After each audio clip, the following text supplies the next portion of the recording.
So hello everyone. तो हमारे channel पर आपका एक बार फिर से स्वागत है। तो कल हमने जो बात की थी प्रेजेंट, फ्यूचर और पास्ट टेंस के बारे में, तो हमने ऊपर ऊपर से तो उसके बारे में जान लिया था, और उसके अंदर के भी जो चार टाइप होते हैं, प्रेजेंट इंडेफिनेट, कंटिन्यूअस, परफेक्ट और परफेक्ट कंटिन्यूअस, उनके बारे में भी हमने डिटेल में बात कर ली थी। तो आज हम लोग स्टार्ट करने जा रहे हैं प्रेजेंट टेंस को। ठीक है, तो प्रेजेंट टेंस के बारे में हम जानेंगे, और आज हम उस वीडियो में जानेंगे कि प्रेजेंट टेंस के भी चार क्या टाइप्स होते हैं। ठीक है, और उसके बाद हम चारों के टाइप्स के अंदर भी सबसे पहले आज हम पूरी इस वीडियो में प्रेजेंट इंडेफिनेट को कवर कर लेंगे। प्रेजेंट इंडेफिनेट के अंदर भी हम जो चीजें कवर करेंगे वो चीजें होगी हम इसमें करेंगे कवर अफर्मेटिव, नेगेटिव, इंट्रोगेटिव और नेगेटिव इंट्रोगेटिव सेंटेंसेस। ठीक है, तो अब हम इस वीडियो में आज वो कवर करने जा रहे हैं। तो सबसे पहले हम प्रेजेंट टेंस का मतलब देख लेते हैं क्या होता है। तो प्रेजेंट टेंस का मतलब ऐसा होता है कि ऐसा कोई भी काम या कोई भी चीज जो वर्तमान में हो रही है या फिर हो चुकी है, तो जो मतलब इस चीज को रिप्रेजेंट करती है कि हाँ वो वर्तमान से रिलेटेड है, यानी प्रेजेंट से रिलेटेड है, तो वो चीज क्या होती है, प्रेजेंट होती है। ठीक है, अब मतलब कोई भी ऐसा काम है जो उसको दिखा रहा है ऐसा कि हाँ जो प्रेजेंट टेंस का है, तो वो सारा मतलब जो प्रेजेंट में हो रही हैं चीजें, तो वो सारी किससे रिलेटेड होती है, प्रेजेंट टेंस से रिलेटेड होती है। तो अब हम आते हैं टाइप्स ऑफ प्रेजेंट टेंस पे। ठीक है, तो टाइप्स क्या क्या होते हैं प्रेजेंट टेंस के। तो सबसे पहला जो टाइप होता है वो कौन सा होता है, प्रेजेंट इंडेफिनेट। फिर आता है हमारा सेकेंड प्रेजेंट कंटिन्यूस। फिर आता है हमारा तीसरा जो टाइप है वो है प्रेजेंट परफेक्ट। चौथा जो हमारा है वो है प्रेजेंट परफेक्ट कंटिन्यूस। तो अब क्या होता है, इन चारों की जो प्रेजेंट टेंस के चारों टाइप्स हैं, इनकी कुछ अलग अलग पहचान होती है। तो अलग अलग पहचान क्या होती है, जैसे सबसे पहले होता है प्रेजेंट इंडेफिनेट। तो प्रेजेंट इंडेफिनेट की क्या पहचान होती है कि जो इसका सेंटेंस होता है प्रेजेंट इंडेफिनेट का, तो उसके लास्ट में क्या आता है, ता है, ती है और ते है आता है। ठीक है, क्या आता है, ता है, ती है, ते है। अभी हम एग्जांपल से नीचे इसको समझेंगे, तो आप इसको याद रखिएगा या बुक में नोट डाउन कर लीजिएगा या स्क्रीनशॉट ले लीजिएगा इसका। ठीक है, तो प्रेजेंट इंडेफिनेट में क्या आता है, ता है, ती है और ते हैं। फिर हम आते हैं प्रेजेंट कंटिन्यूअस पे। तो प्रेजेंट कंटिन्यूअस में सब्जेक्ट के मतलब जो भी कोई एक सेंटेंस होता है उसके लास्ट में क्या आता है, रहा है, रही है और रहे हैं। ठीक है, तो इसकी पहचान क्या होती है कि इसके लास्ट में क्या आता है, रहा है, रही है और रहे हैं। फिर हम आते हैं प्रेजेंट परफेक्ट में। तो परफेक्ट का मतलब हमने कल भी समझा था कि इसमें काम क्या हो चुका होता है, पूरा डन हो चुका होता है। ठीक है, तो इसके लास्ट में क्या आता है, सेंटेंस के लास्ट में चुका है, चुकी है और चुके हैं। तो अगर ऐसा कुछ वाक्य के अंत में आता है तो हम समझ सकते हैं कि प्रेजेंट परफेक्ट होता है। ठीक है, फिर हम आते हैं प्रेजेंट परफेक्ट कंटिन्यूअस पे। तो प्रेजेंट परफेक्ट कंटिन्यूअस में क्या होता है तो ये भी कंटिन्यूअस ही, तो इसके साथ क्या होता है, रहा है, रही है, रहे हैं, तो आता ही है, पर वह किसके साथ आता है, एक स्पेसिफिक टाइम पीरियड के साथ आता है। ठीक है, उसके साथ कोई एक सन जुड़ा होगा, या फिर सुबह से या शाम से या दोपहर से, इस टाइप का कुछ एक स्पेसिफिक टाइम जुड़ा होगा। ठीक है, और साथ में क्या होगा, रहा है, रही है और रहे हैं। ठीक है, तो एक बार हम वापस से रिकॉल कर लेते हैं इसको। प्रेजेंट इंडेफिनेट में सबसे पहले आता है ता है, ती है, ते है, वक्त के अंत में। ठीक है, वाक्य के अंत में। उसके बाद हम देखते हैं प्रेजेंट कंटिन्यूअस में। तो प्रेजेंट कंटिन्यूअस में आता है रहा है, रही है, रहे हैं। ठीक है, फिर प्रेजेंट परफेक्ट में आता है चुका है, चुकी हैं और चुके हैं। फिर प्रेजेंट परफेक्ट कंटिन्यूअस में आता है स्पेसिफिक टाइम पीरियड के साथ आता है, रहा है, रही है और रहे हैं। ठीक है, तो अब हम प्रेजेंट इंडेफिनेट के अंदर देखेंगे सबसे पहले जो हमारा आने वाला है वो है इंडेफिनेट। ठीक है, प्रेजेंट इंडेफिनेट टेंस। ठीक है, तो प्रेजेंट इंडेफिनेट टेंस जो है उसका नियम क्या होता है, सबसे पहले मतलब उसके लिए हर टेंस के लिए एक नियम होता है पर्टिकुलर। ठीक है, तो वो नियम क्या होता है, तो प्रेजेंट इंडेफिनेट टेंस के लिए जो नियम है वो क्या है, इसमें होता है सबसे पहले सब्जेक्ट, और उसके साथ सब्जेक्ट प्लस वर्ब की फर्स्ट फॉर्म आएगी इसके साथ। ठीक है, और एस या ईएस लगेगा इसमें वर्ब की फर्स्ट फॉर्म के साथ, और प्लस ऑब्जेक्ट। ठीक है, अब ऑब्जेक्ट जो है वो लफ्ज लास्ट में आता है। ठीक है, तो एस या ईएस किसके साथ लगेगा वो भी हम आपको बताएंगे। ठीक है, एग्जाम्पल्स के साथ। तो चलिए हम आगे बढ़ते हैं। तो चलिए हम स्टार्ट करते हैं। ठीक है, इसको प्रेजेंट इंडेफिनेट टेंस के अफर्मेटिव सेंटेंसेस को। तो यहाँ पे हमारे पास अफर्मेटिव के एग्जांपल्स अवेलेबल हैं। जैसे सबसे पहला एग्जांपल हमारा जो है वो है कि राम खाना खाता है। तो राम खाना खाता है, इसमें सब्जेक्ट क्या है, सब्जेक्ट है राम। क्या है, सब्जेक्ट है राम। ठीक है, अब खाना, तो खाना क्या है, एक प्रकार की मतलब वर्ब है। ठीक है, राम खाना क्या है, वर्ब है। फिर यहाँ पे जो हमारा खाता है वह क्या, सॉरी खाता जो है वो क्या है, वर्ब है, उसके बाद जो हमारा खाना है वो क्या है, ऑब्जेक्ट है। ठीक है, तो हमारी क्या बात हुई थी इस फॉर्मूले में कि सब्जेक्ट तो जैसा है वैसे ही रहेगा, वर्ब की फर्स्ट फॉर्म रहेगी, उसके साथ एस या ईएस लगेगा और लास्ट में आएगा ऑब्जेक्ट। ठीक है, तो हम इसके हिसाब से इसको यहाँ पे क्या करेंगे, इस फॉर्मूले के हिसाब से यहाँ पे इसको राम खाना खाता है का सेंटेंस बनाएंगे। ठीक है, तो राम खाना खाता है, तो सबसे पहले सब्जेक्ट, तो हम यहाँ पे लिख दिया सब्जेक्ट के लिए राम, क्योंकि राम सब्जेक्ट है। फिर यहाँ पे वर्ब की फर्स्ट फॉर्म बोली है, तो वर्ब हमारी क्या है, खाता। ठीक है, खाता, तो उसके लिए खाता के लिए क्या आता है, ईट आता है, ईट। फिर हमारी यहाँ बात हुई थी कि एस या एस लगेगा, तो यहाँ पे ईट के बाद हमने क्या लगा दिया, एस लगा दिया, और फूड यानी खाना।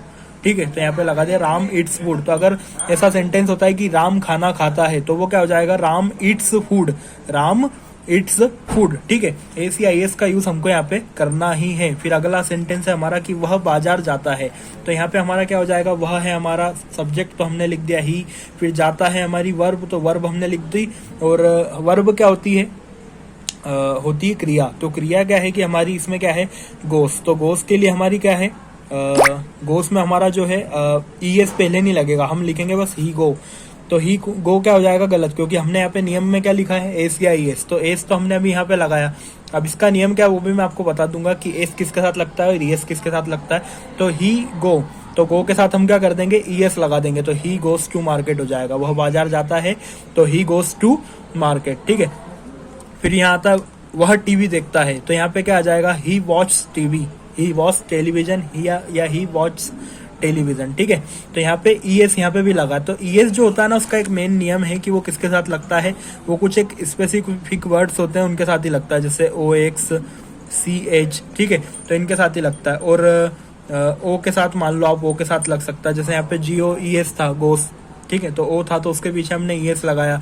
यहाँ पे था W, अगर हम नॉर्मली देखते कि वह टीवी देखता तो ही वॉच लिख सकते थे, पर यहाँ नियम क्या है कि ईएस भी लगाना होता, तो ईएस किसके पीछे लगता है, CH वाले के पीछे, तो यहाँ ही वॉच टेलीविजन। ठीक है, अब ये तो हो गई अपनी सिंगुलर की बात कि वह खाना खाता है। अब हम इसको प्लूरल में भी देखते हैं कि प्लूरल में क्या इफेक्ट पड़ता है। तो यहाँ पे हमने लिखा है कि वे खाना खाते हैं। ठीक है, क्या है, वे खाना खाते हैं, यानी वह खाना खाते हैं, बहुत सारे लोग हैं। ये यहाँ तो ऊपर सिंगुलर की बात हो रही थी, पर अब किसकी बात हो रही, प्लूरल की बात हो रही। तो प्लूरल में कैसे, अब देखते हैं हम बहुवचन में कि वह खाना खाते हैं। तो यहाँ पे क्या नियम है कि मतलब हम एस या एस लगाते, सिंगुलर रहता है अगर, तो एक वचन रहता है तो। पर अगर जब भी यहाँ पे वो आ जाए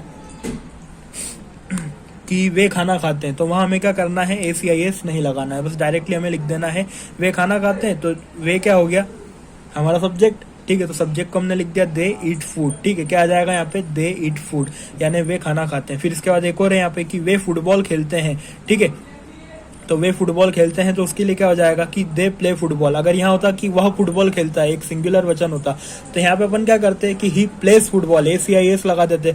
पर यहाँ पे क्या है कि वे फुटबॉल खेलते हैं, यानी बस वो फुटबॉल खेलते। तो यहाँ दिख ही रहा हमको कि वे यानी बहुत सारे लोग हैं, प्लूरल है, तो हम यहाँ पे क्या कर देंगे, वे फुटबॉल खेलते हैं की जगह दे प्लेस फुटबॉल। ठीक है, सॉरी दे प्ले फुटबॉल, यहाँ पे दे प्लेस नहीं लगाएंगे, एस या एस का यूज नहीं करेंगे। ठीक है, तो आई होप ये आपको समझ में आ गया होगा। फिर हम आते हैं अगले सेंटेंसेस पे, तो ये होता है नेगेटिव। ठीक है, अब नेगेटिव के कुछ एग्जांपल्स हैं, तो उससे पहले हम सबसे पहले उसका रूल देख लेते हैं नेगेटिव का। तो रूल ऑफ नेगेटिव यहाँ पे है, सब्जेक्ट जो पहले था वही सब्जेक्ट तो सबसे पहले ही आएगा। ठीक है, सब्जेक्ट के बाद लग जाएगा डू और डस। ठीक है, क्या लग जाएगा, डू और डस। यहाँ पे एक मिस्टेक हो गई है, डू और डस के बाद।